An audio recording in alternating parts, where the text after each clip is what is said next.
This picture is my aloe plant. I got that about a year ago this month. It was actually for my birthday, and it was a little baby aloe, and I grew it with one of Mickey's Electroculture rods, and it is already having babies. So it had about 5 babies last fall. I noticed it when I moved here.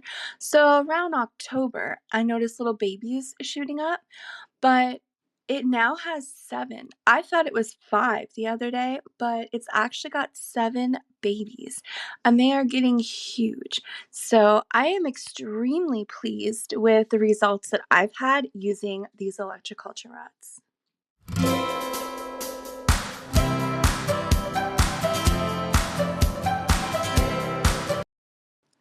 If you are not already subscribed to Hill's Mill Homestead, please head on over and check out his channel. He has a lot of good information on gardening and especially with electroculture. And I did learn a long time ago that it is a science.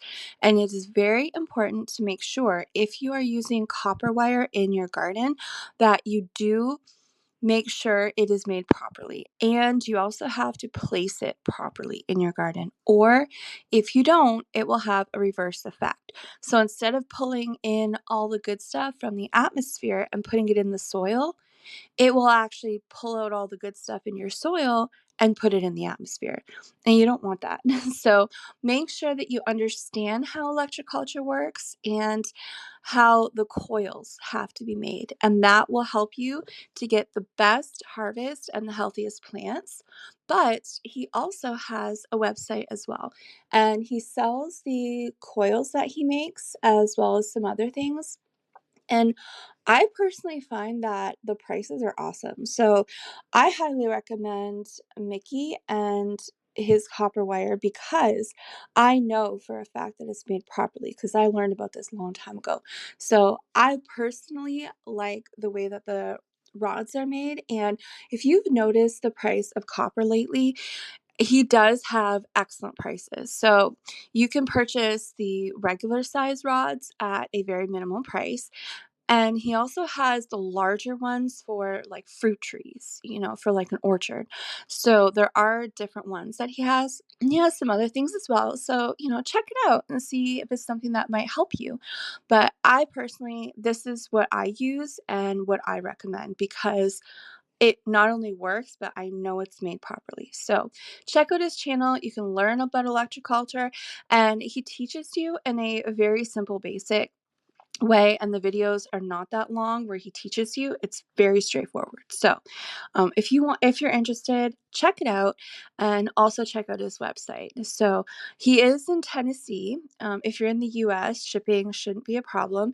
If you're outside of the US, like I am, just send him an email and see if you can figure out a way to work out the shipping, because I believe the website is only set up to ship in the US, but send him an email and see if you can work something out. So head on over there and make sure that if you watch any videos to hit the like button, leave a comment, and if you like the channel, make sure you subscribe.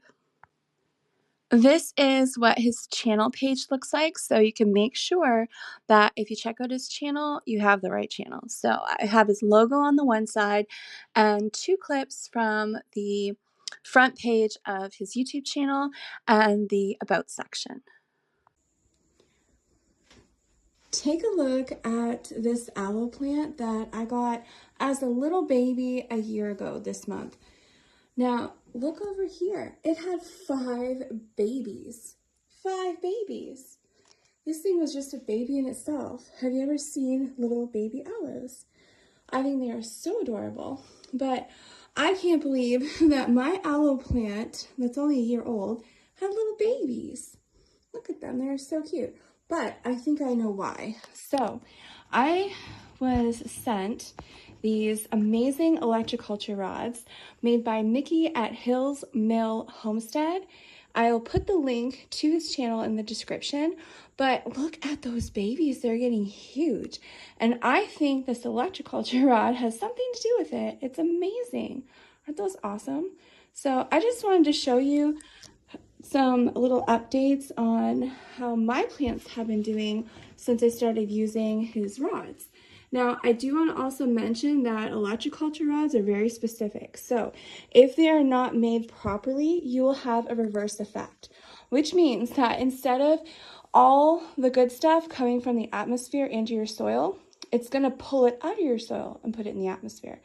You don't want that.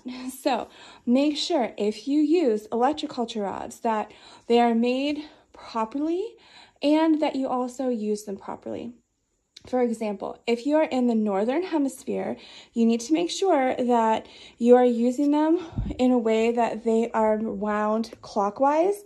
But if you're in the southern hemisphere, then you need to make sure they are wound counterclockwise.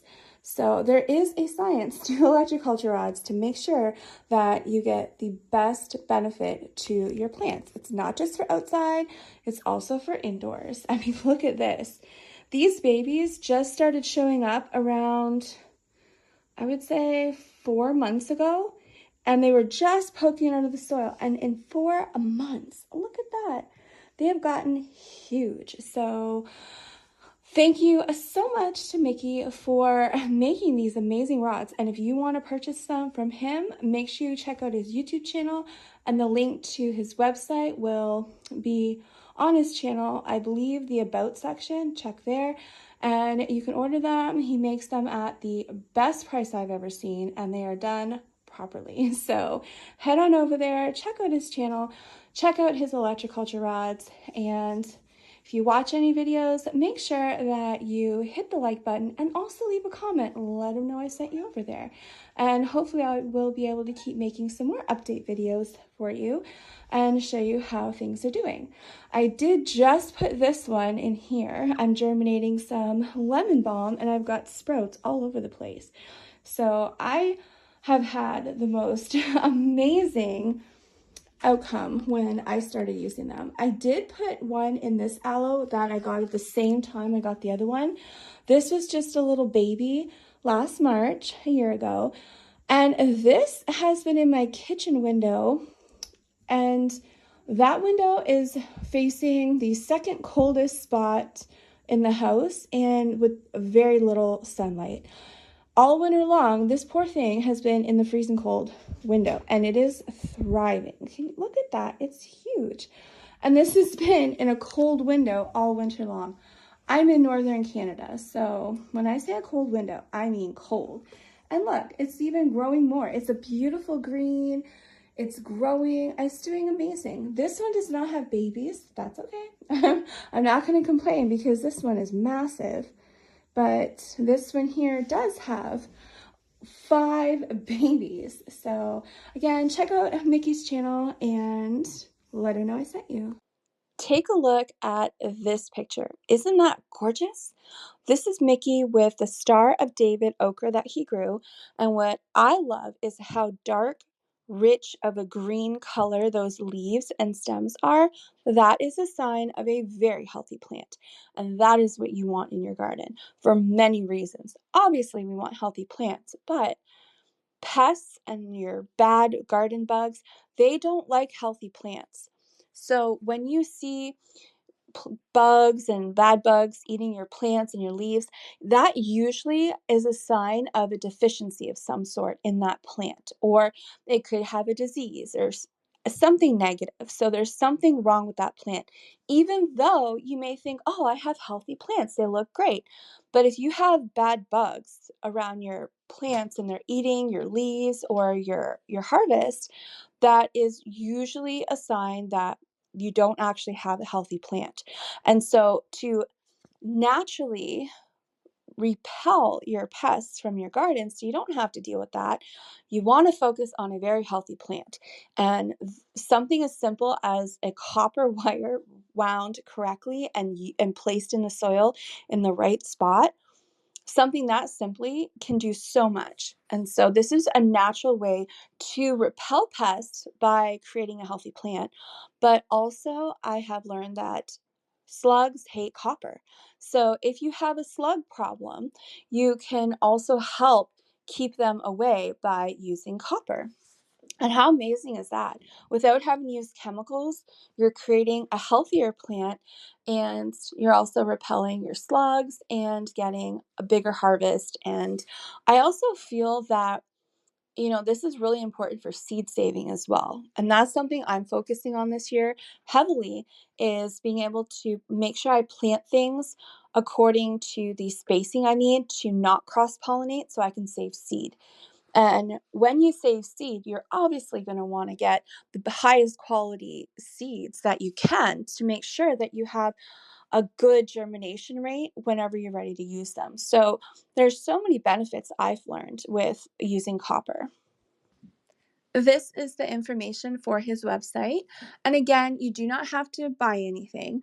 He very generously puts all the information in his YouTube videos showing us how to make the rods ourselves and how to do it properly. But if you want to purchase them already made and support him and his channel, you can head on over there and you can purchase them already made and check out the other things that he also has for sale.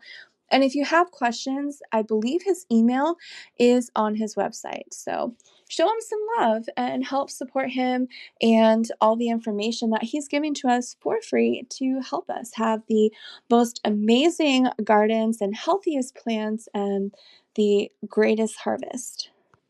Thank you so much for sticking with me to the end. And if you check out Mickey's channel, please remember to hit the like button on any of the videos that you watch and leave a comment letting him know you watched this video and you came over from my channel.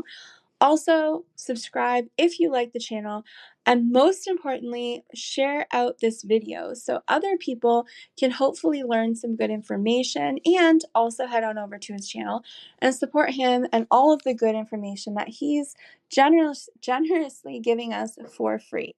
And in the comments after this video is posted, let me know what you want to see in other episodes of Garden Talk.